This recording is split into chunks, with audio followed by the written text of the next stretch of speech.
Bonjour et bienvenue.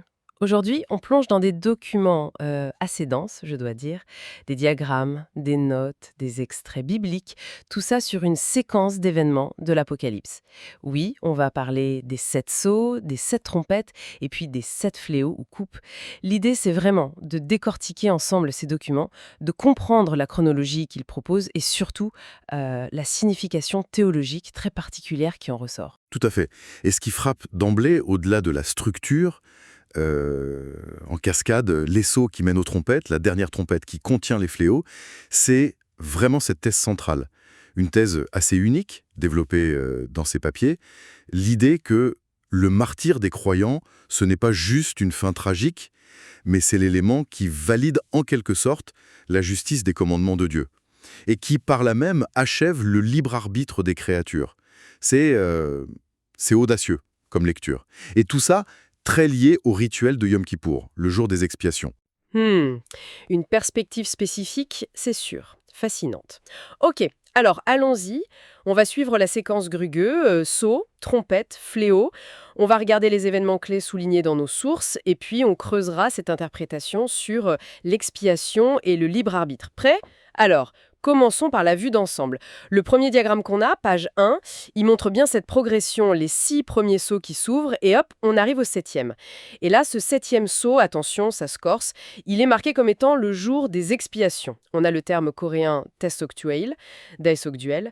Les notes relisent à l'offrande d'encens, Bunyang, et à l'expiation Sokdue. Pourquoi ce lien si direct avec Yom Kippour? C'est vraiment un pivot dans l'interprétation de ces documents.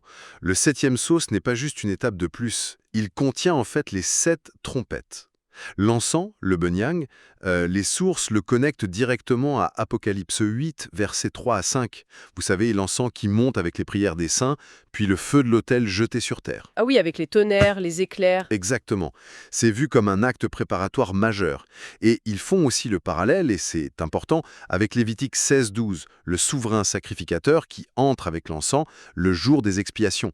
Donc l'idée ici, c'est que ce septième sceau, il lance un processus rituel à l'échelle cosmique.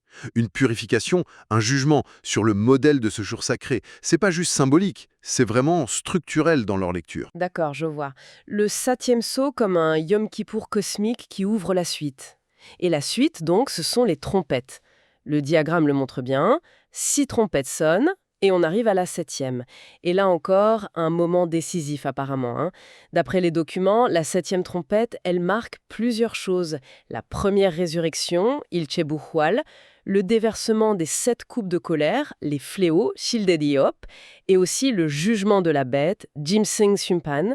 Ça fait beaucoup de choses pour une seule trompette, non? Oui, en effet. La septième trompette, elle est présentée comme le moment où, le jugement et le règne de Dieu deviennent manifestes. On pense à Apocalypse 11-15. Le royaume du monde est remis à notre Seigneur. Elle démarre une phase d'expiation encore plus profonde. Les termes dans les sources sont très précis. On parle d'expiation du véritable sanctuaire du tabernacle, Mhm. Mak Shilje Sangjon Sokje. c'est ça. Puis d'expiation de l'autel des holocaustes Hadès, Bonjedan, Hadès Sokche. Ça suggère un nettoyage en plusieurs étapes, quoi. D'abord le ciel, le sanctuaire véritable, puis la terre, et même, disons, le séjour des morts, Hadès. L'expiation ici, c'est pas juste un pardon, c'est une restauration active de l'ordre divin. Cette idée d'expiation qui va jusqu'à Hadès, c'est assez frappant. Mais avant de plonger plus dans la théologie, revenons un peu aux événements. Les diagrammes, pages 3 et 4, ils mentionnent des choses précises. Le cinquième sceau, par exemple. Martyr de masse. Télian Sungyo. C'est pas rien de mettre ça si tôt. Non, et c'est même crucial pour l'argument qui suit. Ce martyr, il arrive tôt et il prépare le terrain pour cette thèse sur l'amour sacrificiel dont on parlait. Et juste après, avec le sixième sceau, on a toute une série d'événements qui préparent le peuple de Dieu, selon ses sources. Le scellement des 144 000, Inchim, Mhm. Un groupe protégé, mis à part. voilà. Puis les fusions de l'esprit de la pluie de l'arrière-saison, Njenbi Songyang, vu comme une puissance spirituelle pour la fin des temps. On a aussi la réception du petit livre, Chagenchek, référence probable à Apocalypse 10, une révélation spéciale. L'action des 2 témoins, de Jingin, d'Apocalypse 11. Et la préparation d'un lieu de refuge, Yebicho. c'est une période intense de préparation divine au milieu du chaos qui monte. Puis, Au milieu de tout ça, un truc énorme. La chute de Satan du ciel, Satan Shurak, Satan Turak, après une guerre céleste. C'est Apocalypse 12, ça. très bonne question. L'interprétation ici, c'est que cette chute marque un tournant. Satan est vaincu dans le ciel, il est jeté sur terre. Et le texte dit qu'il est animé d'une grande colère, sachant qu'il a peu de temps. Du coup, son action se concentre sur la terre, la persécution s'intensifie contre le peuple de Dieu. D'accord. Mais, et c'est essentiel pour les sources, le même passage, Apocalypse 12, 11, proclame la victoire des croyants. Ils l'ont vaincu à cause du sang de l'agneau et à cause de la parole de leur témoignage, et ils n'ont pas aimé leur vie jusqu'à craindre la mort.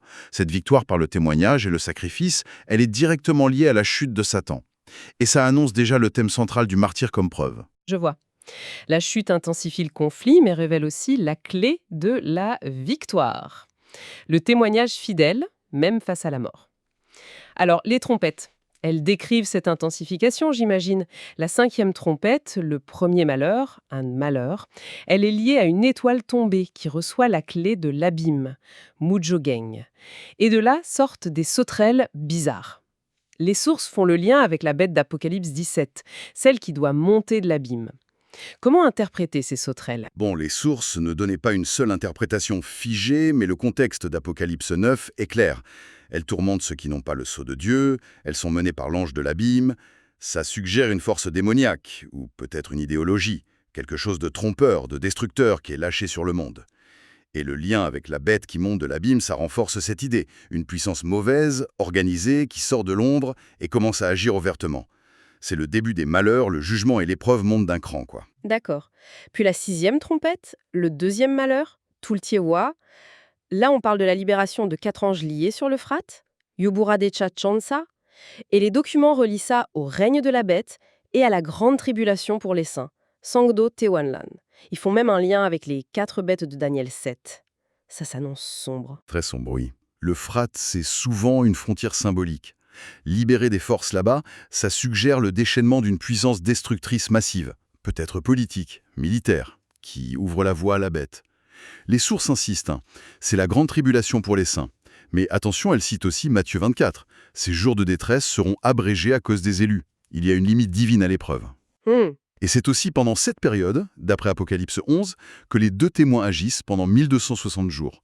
Cette durée, dans cette lecture, correspond au règne de la bête et à la tribulation. Donc on a en même temps persécution et témoignage puissant. Tout ça, Satan qui tombe, la bête qui monte, la tribulation, les témoins, ça mène clairement à un conflit majeur. Et vous disiez que ça nous ramène à cette idée d'expiation, d'esokjo, liée au 7e sceau et trompette. Les sources utilisent des mots forts. Processus d'élimination du péché dans l'espace-temps, processus d'achèvement du libre arbitre des créatures. Expliquez-nous un peu mieux cette théologie-là. Oui, c'est vraiment le cœur du réacteur de cette interprétation. Le parallèle avec Yom Kippour est poussé très loin. Prenez Apocalypse 15.8. Le sanctuaire rempli de fumée où personne ne peut entrer. Exactement. Personne ne peut entrer jusqu'à ce que les 7 fléaux des 7 anges fussent accomplis.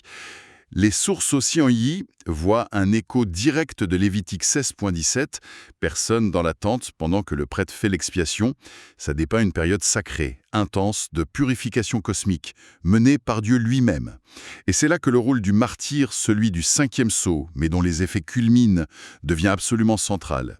Ce n'est pas vu comme une défaite, c'est vu comme l'accomplissement de la loi suprême de l'amour. Jean 15.13, il n'y a pas de plus grand amour que de donner sa vie pour ses amis. Précisément, c'est cité.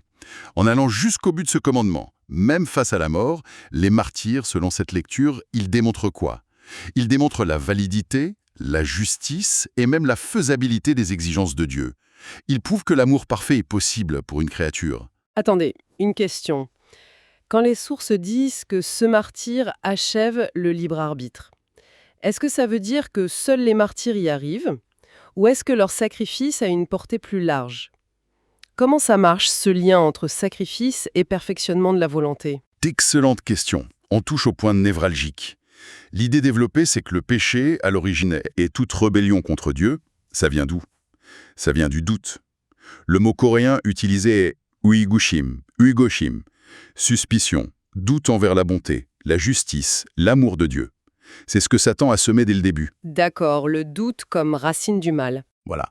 Et le martyr ultime, cet amour jusqu'à la mort, par obéissance et amour des autres, c'est présenté comme la réfutation absolue de ce doute.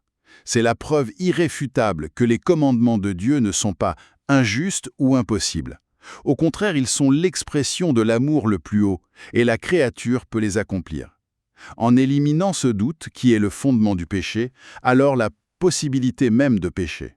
검죄의 가능성이 소멸되다. 범죄의 가능성이 소멸되다. Et anéanti pour ceux qui passent l'épreuve et ceux qu'ils représentent. C'est en ce sens que leur libre arbitre est achevé, perfectionné. Jayu Jika Wanzengdo Eda. Leur volonté s'aligne parfaitement avec celle de Dieu. Pas par force, mais par un amour qui a été prouvé, validé. Donc, ce n'est pas juste pour les martyrs. Eux-mêmes, leur acte a une valeur de démonstration, une valeur expiatoire cosmique. Et cette expiation, cette purification rendue possible par l'amour parfait démontré, elle s'étend ensuite, comme on disait, au sanctuaire céleste peut-être, pour purifier toute trace de doute ou de rébellion passée, même chez les anges ou les saints glorifiés, puis à l'autel des holocaustes Hadès. Ça suggère une portée universelle, oui. C'est une théologie très spécifique et très dense, qui met le sacrifice humain fidèle au centre de la résolution du problème du mal cosmique. Waouh! Bon, pour terminer notre parcours dans la séquence ST, après les trompettes et cette phase d'expiation, on a les 7 fléaux, les coupes Childejop. Ils sont décrits comme le 3e malheur, Troatchewa, Samjewa, et aussi la grande tribulation de la bête, Jimseung Tewannan. Cette fois, c'est le système de la bête qui prend cher, on dirait. Cette phase finale, ça inclut la chute de Babylone, la prostituée, Imnyomyolmang, Armageddon, Amageddon, Satan en prison dans l'abîme, Satamujegungkamgum et le jugement final de la bête, Jimsung Shimpan. C'est ça, c'est l'exécution du jugement divin sur les systèmes rebelles et sur Satan. Et toute cette séquence trouve son point culminant, comme le soulignaient les sources en citant Apocalypse 19:11, dans la seconde venue du Christ. Il arrive sur un cheval blanc, fidèle et véritable, et le texte dit, et c'est crucial vu tout ce qu'on a dit, il juge et combat avec justice. Kugagongiro Shimpanamyo Saudora. Sa justice n'est pas sortie de nulle part. Elle a été, selon cette interprétation, démontrée et validée par tout le processus qu'on vient de décrire, notamment par la fidélité des saints jusqu'à la mort, qui a prouvé que les voies de Dieu sont justes. Alors, si on résume cette exploration un peu vertigineuse, on a cette structure imbriquée, sceau, trompette, fléau, on a vu ce lien constant avec Yom Kippour comme modèle de purification cosmique, on a vu les événements clés, chute de Satan, tribulation, martyr, mais surtout, on a exploré cette théologie très particulière qui voit tout ça non pas juste comme un jugement, mais comme un processus pour éliminer le péché en éliminant le doute envers Dieu grâce à la preuve ultime de l'amour sacrificiel. Et c'est ça qui achèverait le libre arbitre des créatures. C'est bien ça le cœur du message de ces sources ? C'est exactement ça. L'accent est mis sur un processus cosmique qui fait plusieurs choses en même temps. Il juge le mal, oui, mais il confirme aussi la justice et l'amour de Dieu face à toute contestation possible. Et il perfectionne la volonté de ses créatures, en les amenant, par l'épreuve et le témoignage, à un alignement total et volontaire avec lui. C'est une lecture qui essaye de donner un sens profond, presque une nécessité logique, aux horreurs de l'Apocalypse, en les intégrant dans un plan divin de validation et de perfectionnement ultime. C'est une perspective qui donne vraiment à réfléchir. Et pour finir aujourd'hui, une petite pensée à méditer, inspirée par cette lecture si singulière des sources. Si, comme ces documents l'affirment, le martyr fidèle est la preuve ultime qui valide le commandement d'amour et qui achève le libre arbitre en éliminant le doute, quelle lumière est-ce que ça jette sur notre compréhension de la foi, du choix, de la résistance face à l'adversité extrême en général ? Est-ce que cette idée d'une foi qui se prouve et se perfectionne dans l'épreuve ultime, est-ce que ça a une résonance pour nous, même en dehors de ce cadre apocalyptique très précis ? Voilà, une question ouverte à laisser mûrir.